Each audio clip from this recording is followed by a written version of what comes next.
Hi, a very good evening. So let's begin with electricity. So today we will start how to get a continuous flow of electric current कि हमें electric current का जो flow है वो कब continuous मिलेगा. Obviously जब हम अपने किसी भी अप्लायंस को एक बैटरी या एक सेल के साथ कनेक्ट करते हैं तब जो एक फ़्लो बनता है वो कॉन्टिन्यूस होता है. जैसे कि इस फिगर में है, एक सेल है, इसकी रेटिंग है 1.5 वोल्ट, यानी कि कितने वोल्टेज का सेल है ये 1.5 वोल्ट का. दो टर्मिनल्स हैं, positive and negative. Positive connect हुआ बल्ब के पॉजिटिव के साथ और नेगेटिव कनेक्ट हुआ बल्ब के नेगेटिव के साथ. So this is how a circuit is completed. The simplest way to maintain a potential difference, it means voltage, between the two ends of a conductor so as to get a continuous flow of current is to connect the conductor between the terminal of a cell or a battery. ठीक है, अगर हमारे पास कोई भी cell नहीं है, कोई battery नहीं है, तो हम कनेक्शन नहीं मेंटेन कर पाएंगे. तो हमें इलेक्ट्रिसिटी की रिक्वायरमेंट पड़ती है, एक वोल्टेज सोर्स की रिक्वायरमेंट पड़ती है. नाउ डायरेक्शन क्या होती है? Positive to negative. The conventional direction of electric current from positive terminal of a cell to negative terminal through the outer circuit. ठीक है, क्या होती है डायरेक्शन? Positive to negative. बस इसमें आपको इतना ही रिमेंबर रखना है कि जो डायरेक्शन होती है that will be positive to negative. Now how the current flows in a wire. This topic is not mandatory. ठीक है, बस हमको पता ही है कि करंट कब फ्लो करेगा. जब हम वायर को किसी भी पोटेंशियल सोर्स के साथ, बैटरी के साथ या सेल के साथ कनेक्ट करेंगे तभी जो करंट है वो फ्लो होना स्टार्ट होएगा. नाउ इलेक्ट्रिक सर्किट क्या होता है? A continuous conducting path consisting of wires and other resistances like electric bulb and a switch between the two terminal of a cell of a battery along which an electric current flows is called a circuit. In a simple language, electric circuit क्या होएगा? जब एक continuous path बन जाएगा electric wire और battery और एक appliance के बीच में, तो उसको बोलेंगे हम electric circuit followed by a switch. जब स्विच क्लोज होता है तब हमारा जो सर्किट है पूरा कंप्लीट होता है. अब इस केस में स्विच ऑन था यानी क्लोज था, तो बल्ब लाइट अप. अब इस केस में जो स्विच है वो ऑफ है. ठीक है, तो बल्ब स्टॉप्स ग्लोइंग. ना ये कुछ सिंबल्स हैं जो कि बहुत इंपॉर्टेंट है. सेल का सिंबल ये होएगा, बैटरी. ठीक है, wire, resistance, ammeter, voltmeter, galvanometer, electric bulb, a close switch और ओपन स्विच. क्लोज स्विच में क्या होएगा? वायर जॉइन है, और ओपन स्विच में जो वायर है वो अनजॉइन है. या हम ऐसे भी बना सकते हैं, हमें ऐसे भी. अगर इस केस में क्या होगा? वायर ओपन है और इस केस में जो स्विच है वो क्लोज शो होएगा.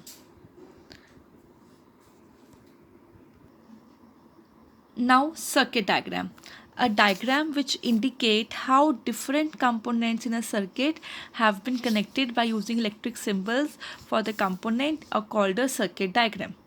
ठीक है, सर्किट डायग्राम क्या होता है? एक तरह का ये फ्लो चार्ट टाइप होता है जो हमें इंडिकेट करता है कितने कितने कंपोनेंट्स एक सर्किट में यूज़ हैं, और हमने उसको इलेक्ट्रिक सिंबल से रिप्रेजेंट करेंगे. That is called as electric circuit. अब देखो इस केस में क्या था? जो स्विच था वो क्लोज है. जब स्विच क्लोज है पॉजिटिव नेगेटिव करंट फ्लो कर रहा है and bulb is light up. इस केस में स्विच है वो ओपन है तो बल्ब करंट फ्लो नहीं करेगा, तो बल्ब इस केस में ऑफ है. Now let's begin with numericals. First numerical is if 20 coulomb of charge pass a point in a circuit in 1 second, what current is flowing? हमारे पास इस केस में क्या गिवन है? वी हैव गिवन चार्ज है 20 coulomb and time है 1 second, and we need to find current. We know that current is equal to charge upon time. So we will substitute our values. Charge था 20 and time था 1. Therefore current is equal to 20 ampere.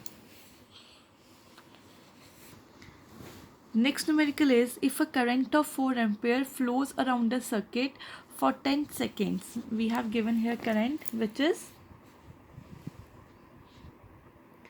4 ampere and time is 10 seconds. Then how much charge flows past a point in circuit? Simply we'll apply the same formula, I is equal to Q by T. Here we need to find out the charge. Therefore, Q is equal to I into T.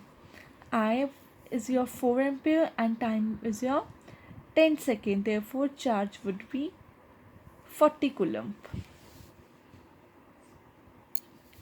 Moving towards the second numerical. Third one, sorry. If a PD means potential difference of 10 volt causes a current of 2 ampere to flow for 1 minute. यानी कि we have here जो voltage है वो है 10 volt. ठीक है. And current is a 2 ampere. And time is a 1 minute.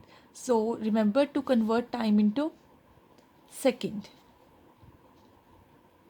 How much energy is transferred? Then we need to find है कितनी energy transfer होएगी. Energy is our work. Work or energy are same and its units are joules. ठीक है. अब हमारे पास work का formula होता है, इनकी वोल्टेज होती है W by Q, work done upon charge. यानी कि वर्क हो गया V इंटू क्यू. बट हमारे पास यहाँ पे चार्ज नहीं है, सो पहले हम चार्ज फाइंड करेंगे. चार्ज हम कैसे फाइंड करेंगे? इस इक्वेशन से. I is equal to Q by T. Q is equal to I into T. I was a 2 ampere and time 60 seconds. So charge कितना हो गया आपका? 120 coulomb. ठीक है. So we have find out the charge. Now W यानी कि work, ये इसका फर्स्ट पार्ट था. Second step, W is equal to V into Q. Potential difference into charge.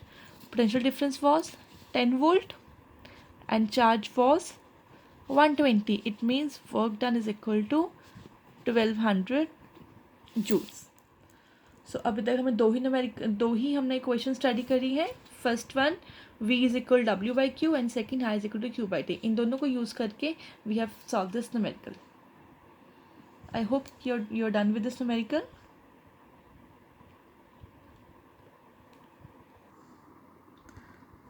Next numerical is a radio set draws a current of 0.36 ampere for 15 minutes. Calculate the amount of electric charge that flow through the circuit.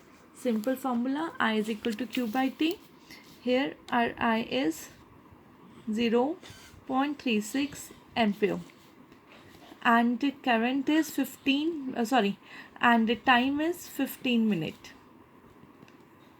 Let us convert into seconds. 15 into 60 यानी कि 900 seconds. ठीक है. Time हमारे पास आ गया 900 seconds. Now we will simply find out the charge. Now for finding charge, the formula would be I is equal to Q upon T. Q is equal to I into T. I was at 0.36 and time 900. Cut. So 36 into 9.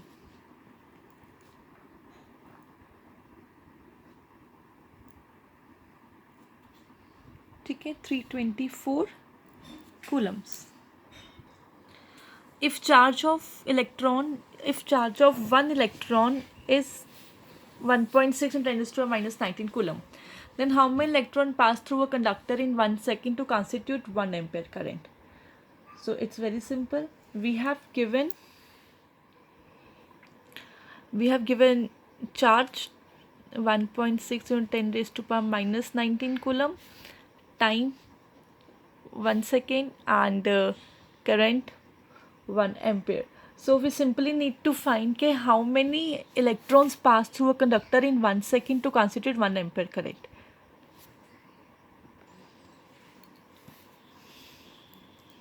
Then number of electrons is equal to current upon charge of 1 electron multiply by time. ठीक है, तो by solving this we will get with the answer 6.25 into 10 raised to power 18 electrons. Next question.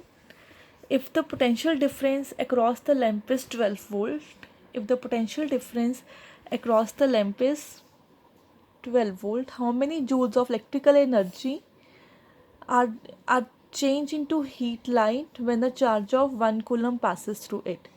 हमको इसके अंदर electrical energy यानी कि work निकालना है और हमारे पास चार्ज है 1 कूलम. तो फॉर्मूला क्या होता है? V is equal to W by Q. Therefore W is equal to V into Q, where V is your 12 and Q is your 1. So 12 joule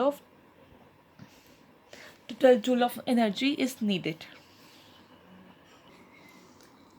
Now इसी क्वेश्चन को कंटिन्यू करते हैं. First part था इसका a charge of 1 coulomb passes through it. Second part है इसका a charge of 5 coulomb passes through it.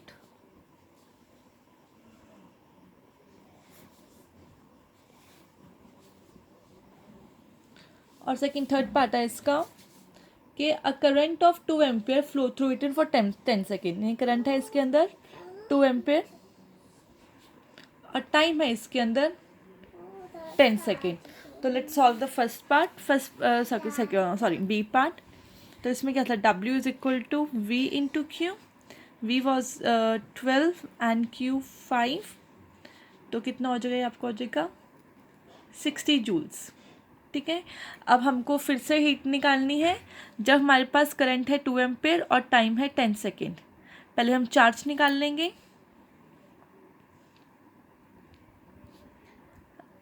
I is equal to Q into T. Q is equal to I upon T.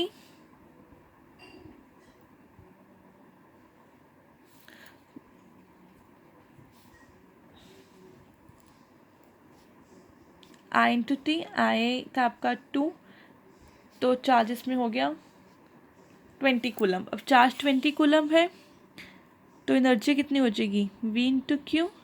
V था आपका 12, charge था आपका 20 यानी कि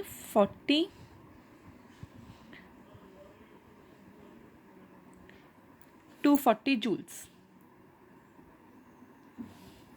So we have done 4 to 5 questions today and I will send you one file जिसके अंदर आपके सारे क्वेश्चंस होंगे and try to solve those questions. Till then, bye bye.